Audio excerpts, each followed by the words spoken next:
And we are back mga kagunting. So panibagong video na naman po tayo. Sana suportahan po ulit mga kagunting. Let's do this. Peace.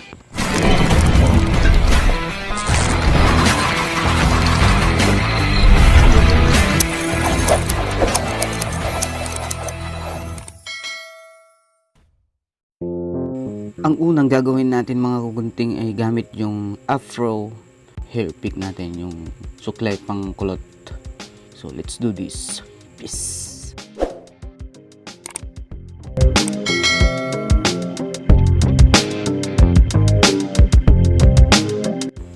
Pagkatapos nun mga kagunting, gagawa tayo ng partition para ibahagi yung buhok sa taas at sa baba, para pag naggupit tayo walang kabala sa paggugupit.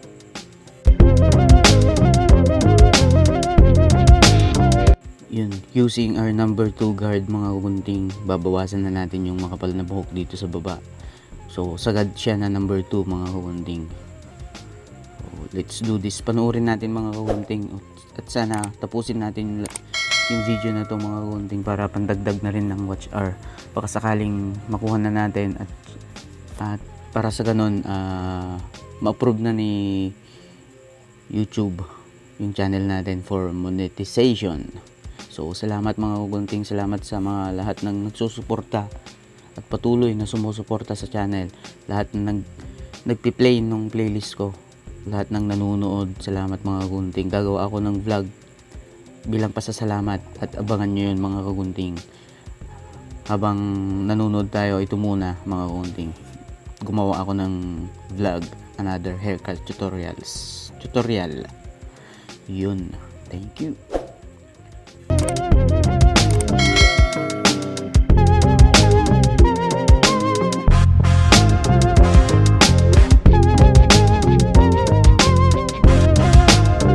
So susunod nating step mga kagunting, using our number 1 guard, fully closed, lever fully closed mga kagunting, gagawa na tayo ng first guideline.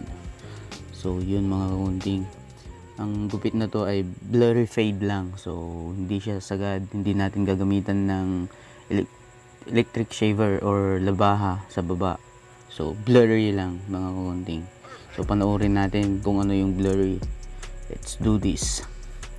Peace.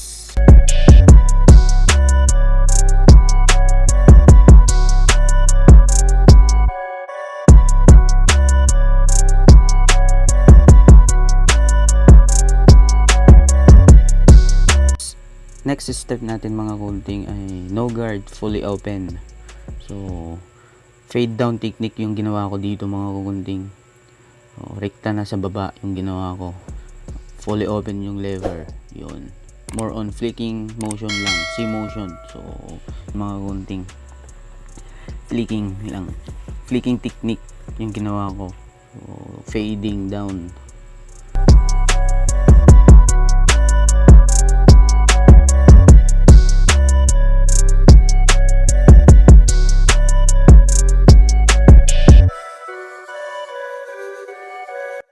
Susunod nating step mga kagunting ay no guard, clipper no guard, fully closed naman yung lever mga kagunting. So ganun pa rin yung procedure, fade down technique, more on C motion or flicking technique. Yun.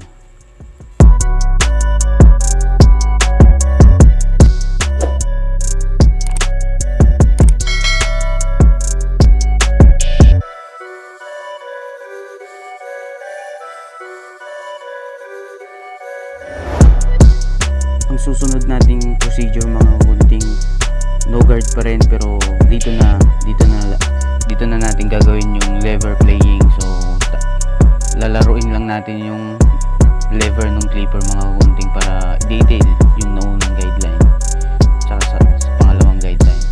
Yun. So mapapansin natin mamaya, lalaruin ko lang yung lever mga kagunting, taas baba lang yung mangyayari dyan para i-detail lang yung una at pangalawang guideline. Thank you.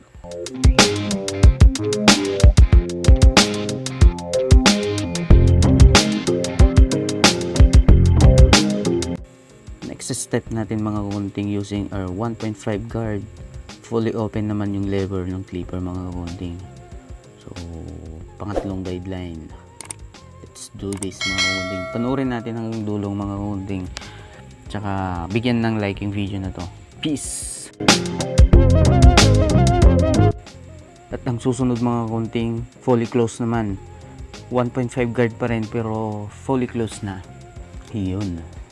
So tamang blend lang yung nangyayari mga kagunting, tamang blend lang yung ginagawa natin. So mabusisi pero malinis tignan.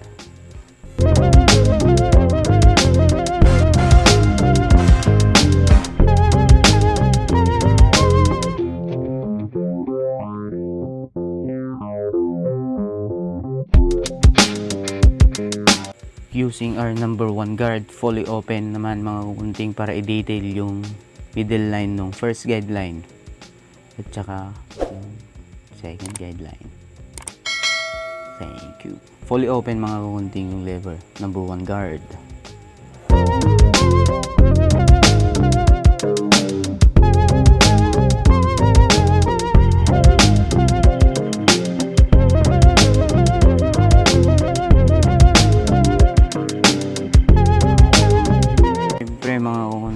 Gagamitan din natin siya ng 0.5 guard para kunin yung tamang blend.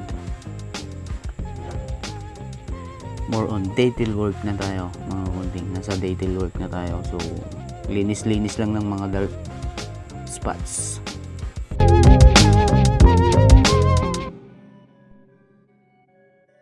So gamit yung trimmer natin mga kagunting, tatanggalin na natin yung natitirang buhok sa baba mga kagunting.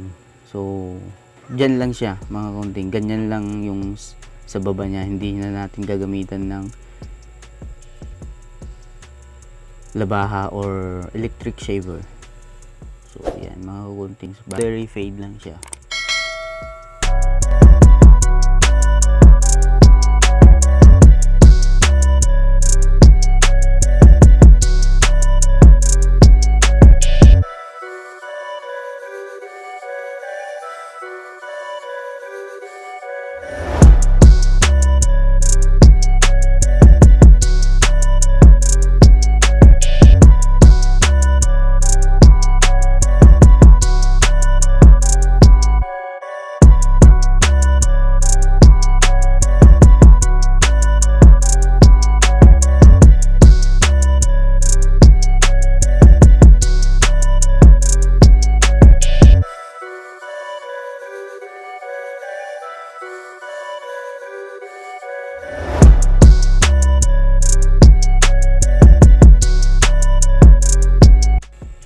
Susunod naman mga kagunting dito sa line up natin.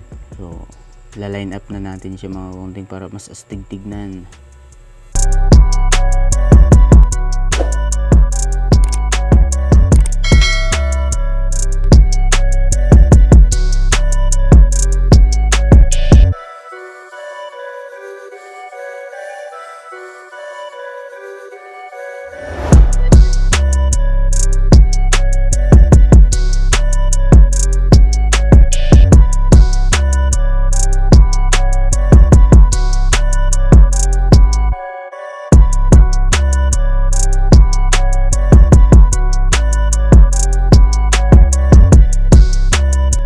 Pagkatapos natin gamitan ng trimmer, dublehin natin ng labaha mga kagunting para mas litaw yung linings.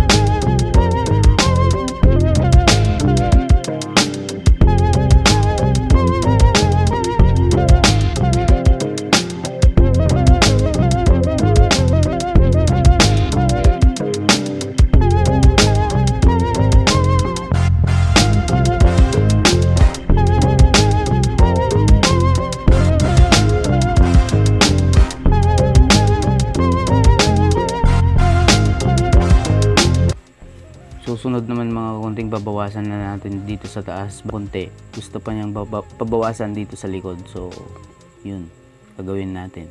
Request ni client mga kagunting.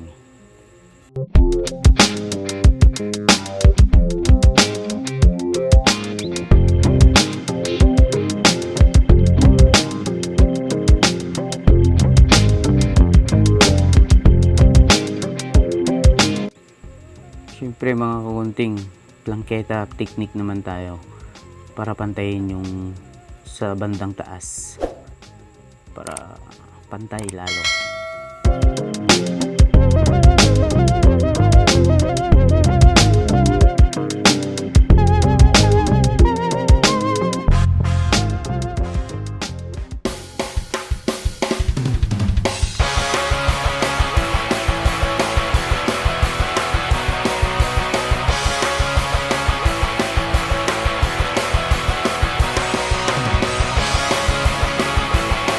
At heto na yung finished product natin mga kagunting, before and after. Yun, salamat sa panonood mga kagunting. Huwag kalimutang bigyan ng like yung video na to. At sa mga bago pa lang sa channel natin, huwag na rin kalimutang mag-subscribe at i-hit yung notification bell para mas updated tayo sa mga susunod nating video mga kagunting. Sana suportahan ulit yung channel natin para maabot na natin yung 4K watch hour mga kagunting. Salamat. Peace!